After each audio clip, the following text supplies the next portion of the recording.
कल जाऊंगा कि दुनिया हमें आज तबर्रुज की तरफ ले जा रही है, जिसका शिकार मौलवी भी है, आम आदमी भी है।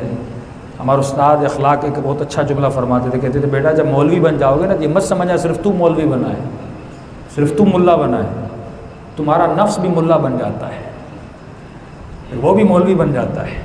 तो तुम्हें ख्याल करना है, जब तू अज़ादार बनता है ना तो नफ्स भी अज़ादार बनने की एक्टिंग करता है।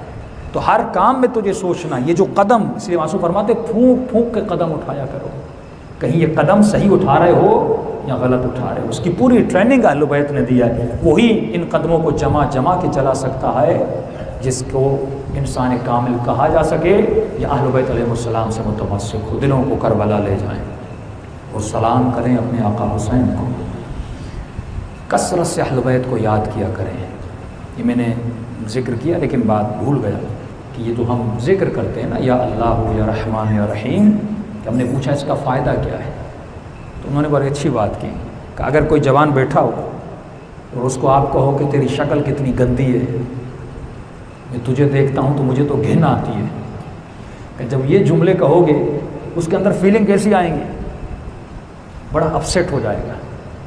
लेकिन एक शक्ल का पूरा सारा, लेकिन तारीफ़ करो भाई, मौलाना आपके चेहरे में तो कितना नूर है, मैं आपको देखता हूँ खुश हो जाता हूँ, मैं आपको देखता हूँ बाग बाग। अब झूठ भी बोल रहा और उसको पता भी है झूठ बोल, लेकिन खुश होता है आदमी, झूठी तारीफ से भी आदमी खुश होता है। फरमाइए अल्फाज का असर है, लफ्ज़ आपकी बॉडी पे असर छोड़ता है। जितने भी अल्फाज आप सुनते हैं, इंसान डिप्रेशन में, कई अक्सर ख़वातीन आजकल रात को जब तक डिप्रेशन की गोली न खाएं नींद नहीं आती, ये अल्फाज का असर है। कभी मासूम फरमाते हैं कि जब शौहर घर में आए तो बीवी को खिले हुए फूल की तरह होना चाहिए, उसकी शक्ल को देखकर उसकी थकावट उतर जाए।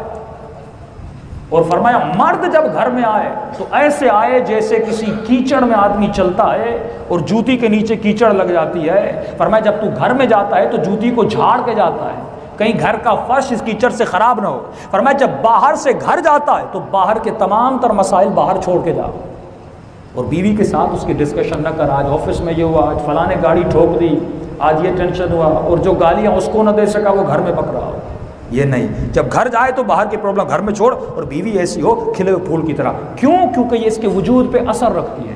जब आप मुस्कुराकर किसी को सलाम करते हैं ना, क्यों सलाम मुस्तहब है, क्यों जवाब वाजिब है? जब उसने तेरी इज्जत की है उसको रिएक्शन दे, जब अच्छा रिएक्शन देगा उसकी बॉडी पे अच्छे असरात होंगे। जब आपको कोई गाली देता है नेगेटिव रेज आपको छोड़ता है। क्यों? फरमाया उलमा की महफिल में बैठ, अच्छे लोगों की महफिल में बैठ, जो अच्छी बातें करते हैं उनकी महफिल में बैठ, जो अल्लाह को याद करते हैं उनकी महफिल में बैठ। अरे तो 3 दिन करबला जाता है, तुम्हारे वजूद में रूहानियत आ जाती है। जो नमाज का मज़ा वहाँ पे आता है वो अपने घर में क्यों नहीं आता?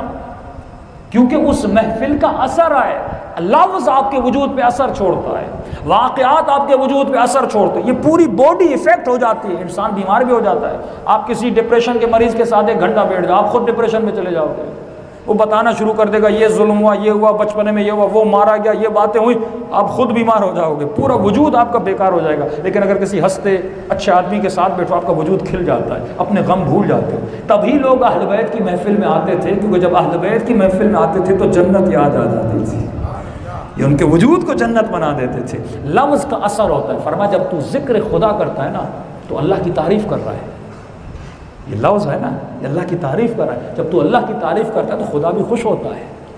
जब बंदा उसकी तारीफ़ करता है तो इसका रिफ्लेक्शन ये होता है, वो तुम्हारे वजूद में भी खुशियों को अता करता है, वो तुम्हारे वजूद में भी नूर। इसलिए फरमाया कसरत से हुसैन को याद किया, उज़्कुरूनी अज़्कुर लकुम। जब तू मुझे याद करता है मैं भी तुम्हें याद करता हूँ।